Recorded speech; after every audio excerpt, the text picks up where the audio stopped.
Kung ikaw ay isang nakatatanda, may isang bagay na dapat mong malaman. Ang pag-inom ng ilang partikular na bitamina bago matulog ay maaaring pigilan ang unti-unting panghihina ng iyong mga kalamnan. Bawat gabi, unti-unting nababawasan ang lakas ng ating mga kalamnan at karamihan sa mga matatanda ay hindi ito napapansin. Pagkatapos ng edad na 60, maaaring bumaba ang iyong lakas ng hanggang 3% bawat taon. Pero hindi lang ito dahil tumatanda ka. Ang pangunahing dahilan ay ang isang ugali na kulang sa iyong gabi-gabing routine, ang pag-inom ng tamang mga bitamina. Sa bawat gabi na lumilipas na wala kang iniinom na ito, parang kumakalaban ito sa iyong katawan.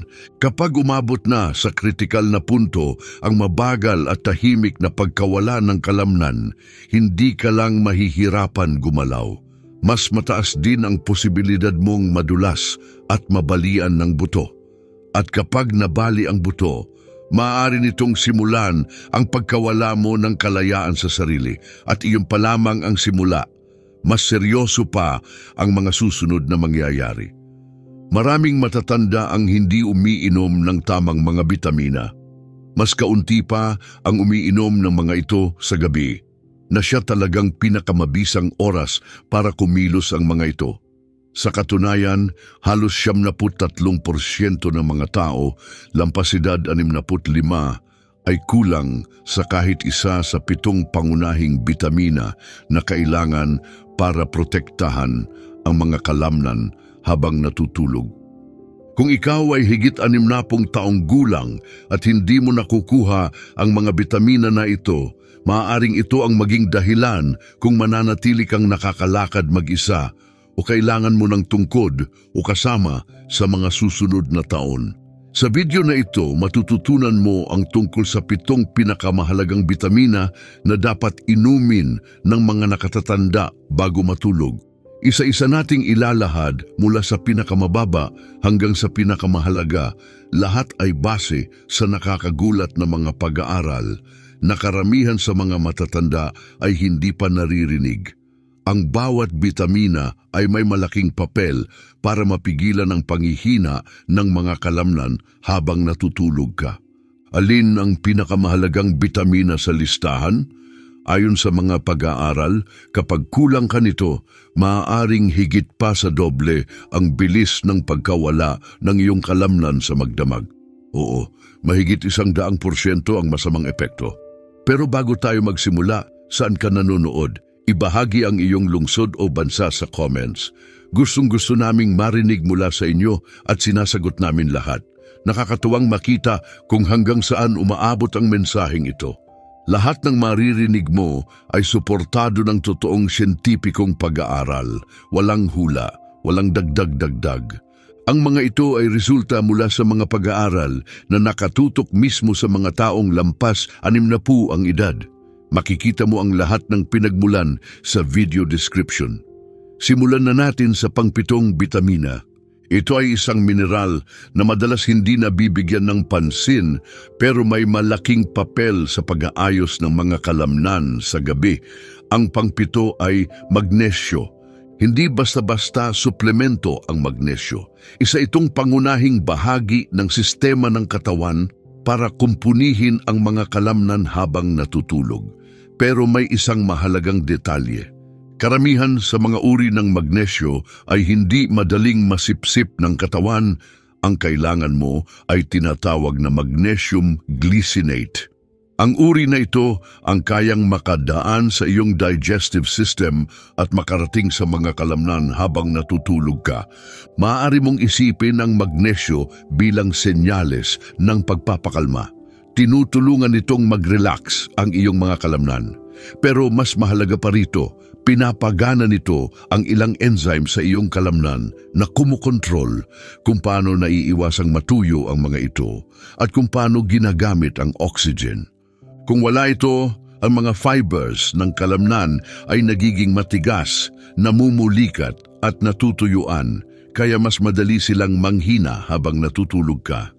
Sa isang pag-aaral mula sa University of Palermo, Natuklasan na ang mga taong lampas 65 taong gulang na uminom ng 250 miligram ng magnesium glycinate gabi-gabi sa loob ng 3 buwan ay nakaramdam ng 34% pagtaas sa lakas ng kanilang mga kalamnan pagkagising. Mas kaunti rin ang pulikat, hindi gaanong masakit ang mga kasukasuan at mas mahimbing ang kanilang tulog. Bakit napakahalagang inumin ito sa gabi?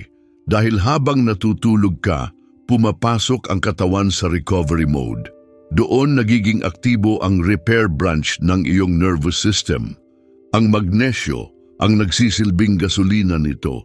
Kapag kulang ka sa magnesyo, bumabagal ang proseso ng pagkumpuni. Sa pagdaan ng panahon, ang mga gabi-gabing pagkaantala ay nagdudulot ng kapansin-pansing panghihina ng mga kalamnan, pero madali lang ang solusyon. Uminom ng magnesium glycinate mga 30 minuto bago matulog kasabay ng maliit na tasa ng maligamgam na tubig. Huwag itong sabayan ng pagkain, huwag almonds, huwag spinach, at huwag rin ihalo sa multivitamin. Gamitin lang ang purong glycinate.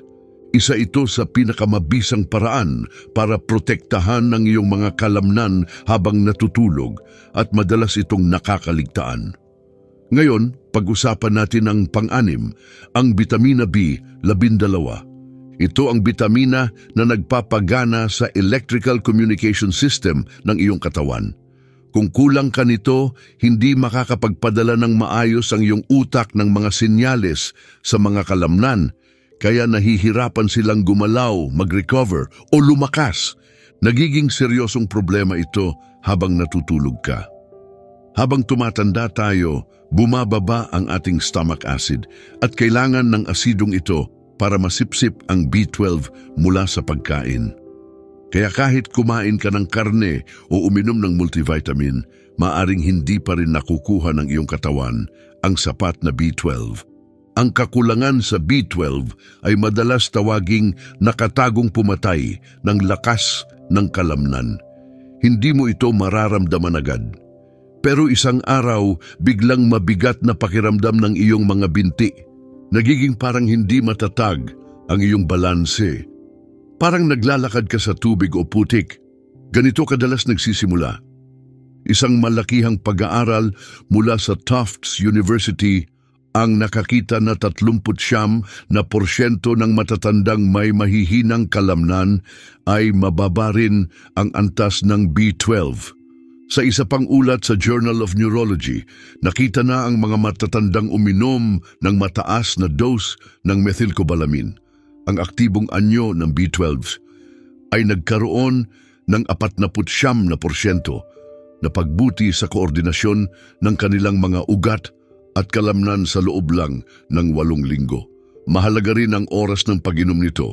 Ang pag-inom ng B12 bago matulog, lalo na kung sublingual o liquid na inilalagay sa ilalim ng dila, ay nakakatulong na maiwasan ang pagdaan sa tiyan at diretsyong pumapasok sa iyong sistema.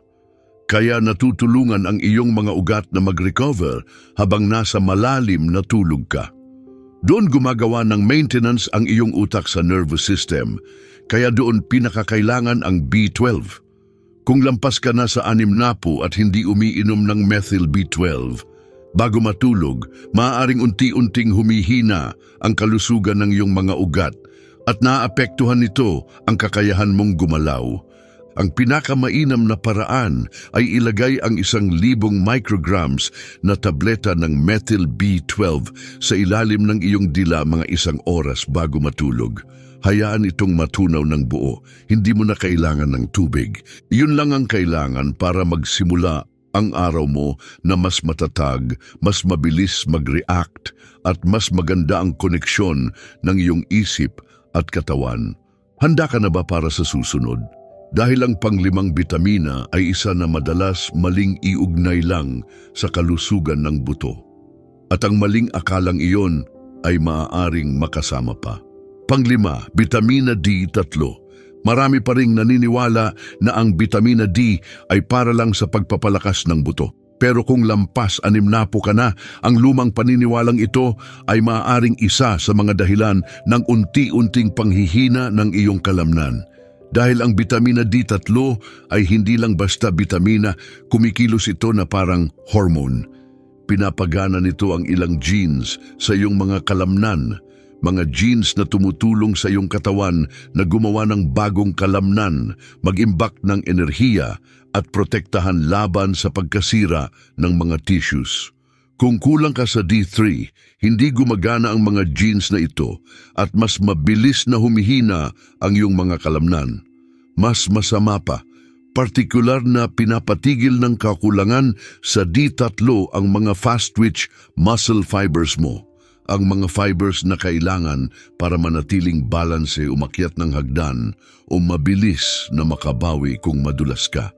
Sa isang kontroladong pag-aaral sa Journal of Clinical Endocrinology, nakita na ang mga matatandang uminom ng 2,000 IUs ng bitamina D3 araw-araw sa loob ng 12 linggo ay nagkaroon ng 18% pagtaas sa lakas ng ibabang bahagi ng katawan.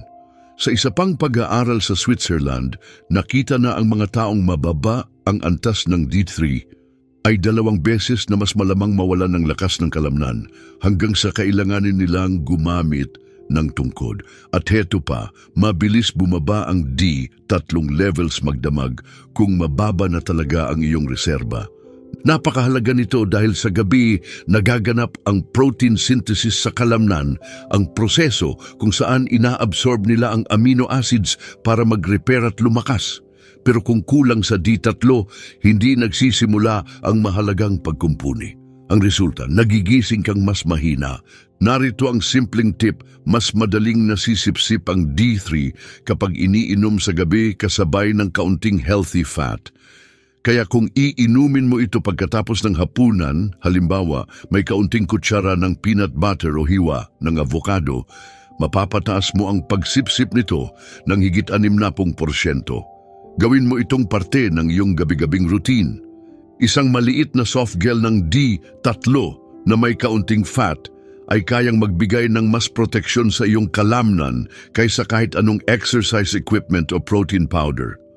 Kung wala ang tamang hormone signal, hindi nagkakaroon ng tamang rebuild ang iyong katawan.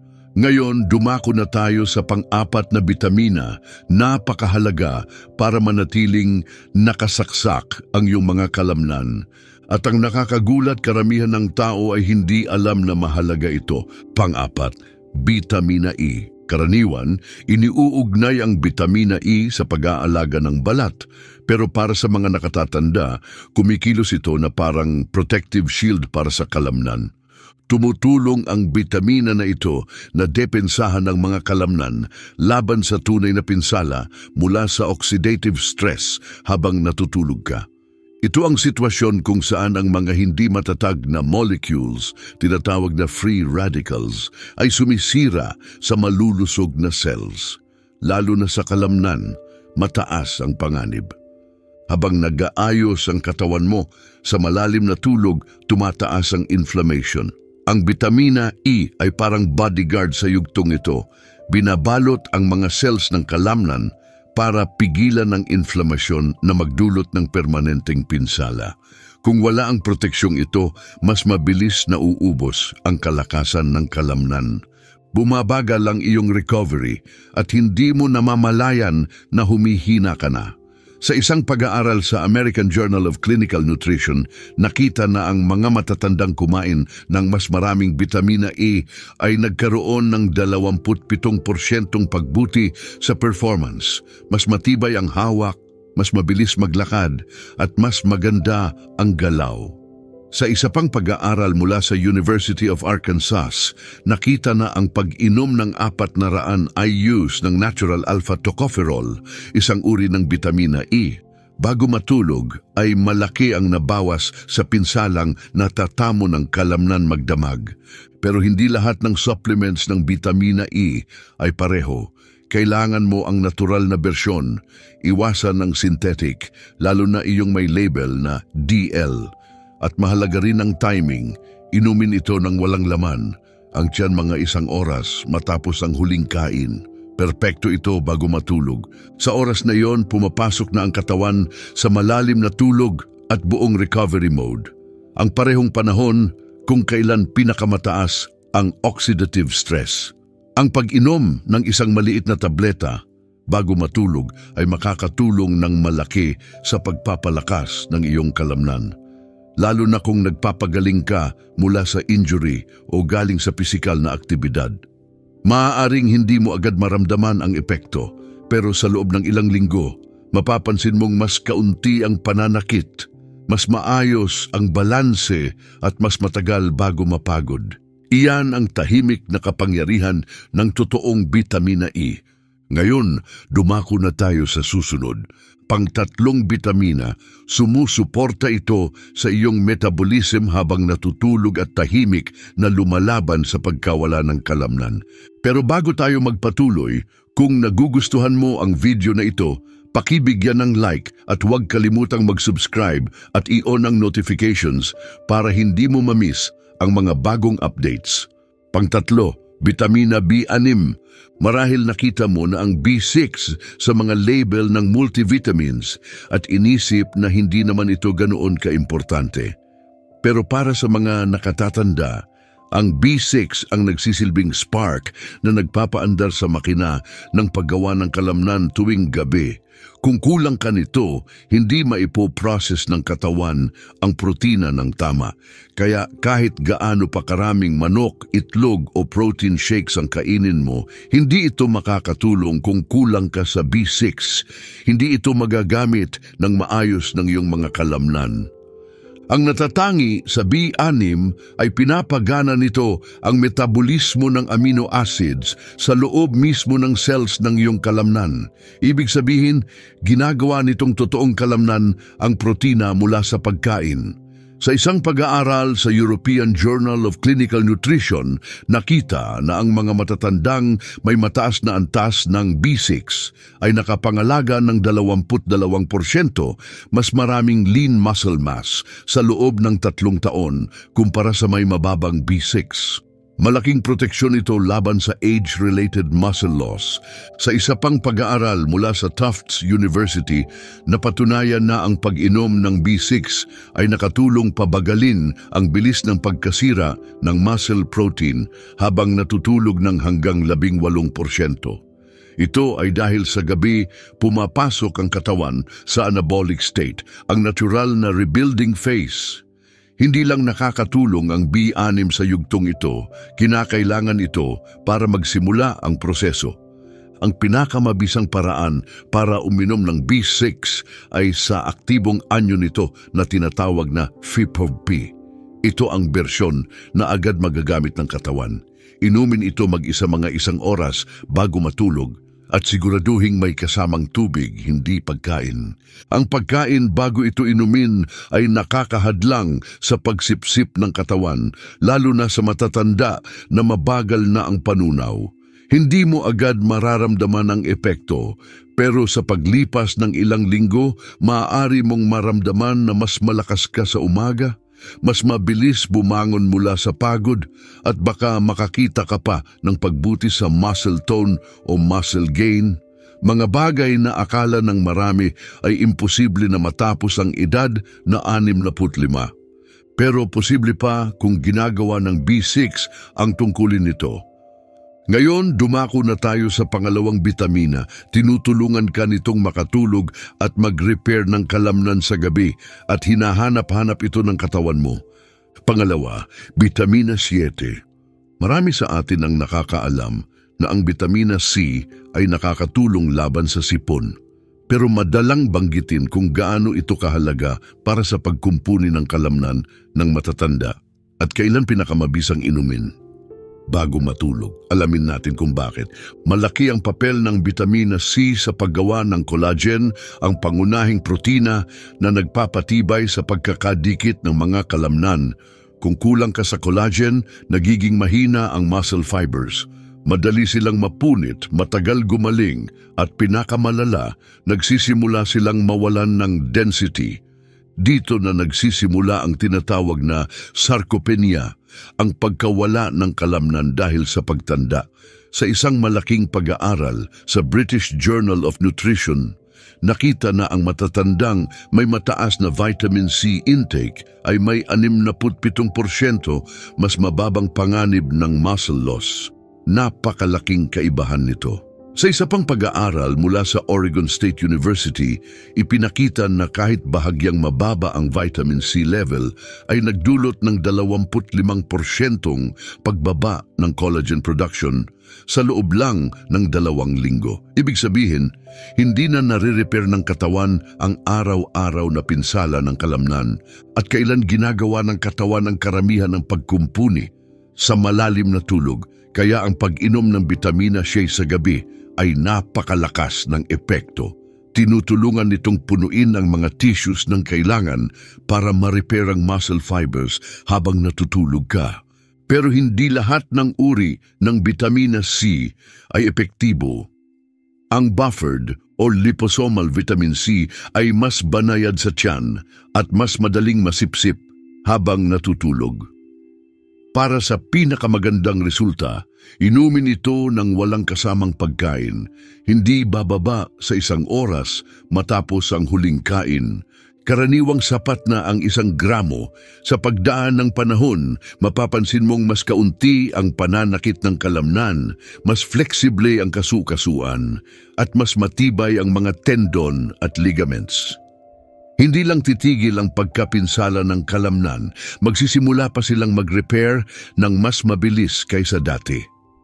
At kung umiinom ka na ng collagen o protina bago matulog, tandaan, ang vitamina C ang tumutulong para magamit ito ng katawan.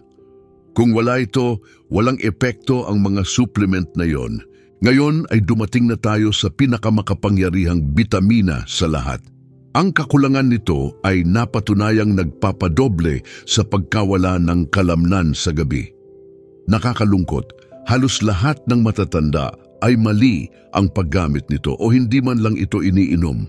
Pang-isa, vitamina K2, malaki ang posibilidad na ngayon mo lang narinig ang tungkol sa vitamina K2. Pero napakahalaga ng nutrient na ito kung gusto mong protektahan ang iyong mga kalamnan mula sa unti-unting pagkawala habang tumatanda. Bakit? Dahil tinuturuan nito ang kalsiyum kung saan ito dapat mapunta sa loob ng katawan. Kung kulang ka sa K2, naiipon ang calcium sa maling lugar, gaya ng sa iyong mga ugat, sa halip na mapunta sa iyong mga buto at kalamnan. Ito ay nagdudulot ng 2 seryosong problema ng sabay. Tumitigas ang mga ugat at humihina ang mga kalamnan. Pero kapag binibigyan mo ng sapat na 2,000 piso ang iyong katawan, kamangha-mangha ang resulta. Ang calcium ay naituturo sa tamang direksyon papunta sa mga buto at kalamnan, kaya mas nagiging matibay at mas mahusay ang mga ito. Sa isang bagong pag-aaral sa Journal na Nutrients, nakita na ang mga matatandang uminom ng K2 sa loob ng 12 linggo ay nagkaroon ng 55% pagtaas sa energy efficiency ng kanilang muscle cells.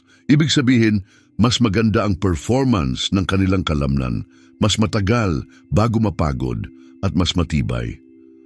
Sa isa pang pag-aaral mula sa University of Maastricht, nakita na pinabuti ng vitamina K2 ang lakas ng mga binti ng 37% at wala silang binagong diet o exercise. Pero ang pinaka nakakagulat, sa mga kalahok na kulang sa 2,000 piso, dumoble ang muscle breakdown magdamag. Ganyan kaimportante ang vitamina na ito. Hindi lang ito tungkol sa kung gaano kahusay masipsip ng katawan ang mga nutrients. Ang mahalaga ay kung saan dinadala ang mga ito ng katawan. Ang K2 ang tinitiyak na makarating ang mga minerals sa tamang lugar. Kung wala ito, mawawala ang pundasyon ng malusog na kalamnan at koordinasyon. Ang pinakamahusay na bersyon na gamitin ay MK7, dahil nananatili itong aktibo sa dugo hanggang 3 araw. Pero kailangan ng 2,000 piso ng taba para masipsip ng tama. Ang perpektong paraan ay uminom ng 1 kapsula kasabay ng kaunting healthy fat tulad ng isang kutsara ng coconut oil o konting peanut butter bago matulog. Sa oras na iyon, pumapasok ang katawan sa repair mode, nire-redistribute ang minerals at nagre-repair ng tissues. Doon pinaka-epektibo ang K2. Kung nakakaramdam ka ng hindi maipaliwanag na panghihina ng kalamnan, pulikat o mabagal na recovery kahit kumakain ka ng maayos at aktibo ka, maaring K2 ang kulang mo. Karamihan ng tao ay hindi lang kulang dito, hindi pa nila ito nagagamit ng tama. Pero kapag sinimulan mo, makikita mo agad ang benepisyo. Mas magiging matatag ang iyong mga binti, mas kumpiyansa ang iyong mga galaw, at mababaligtad ang mabagal na panghihina na madalas tinatanggap ng marami bilang normal na pagtanda.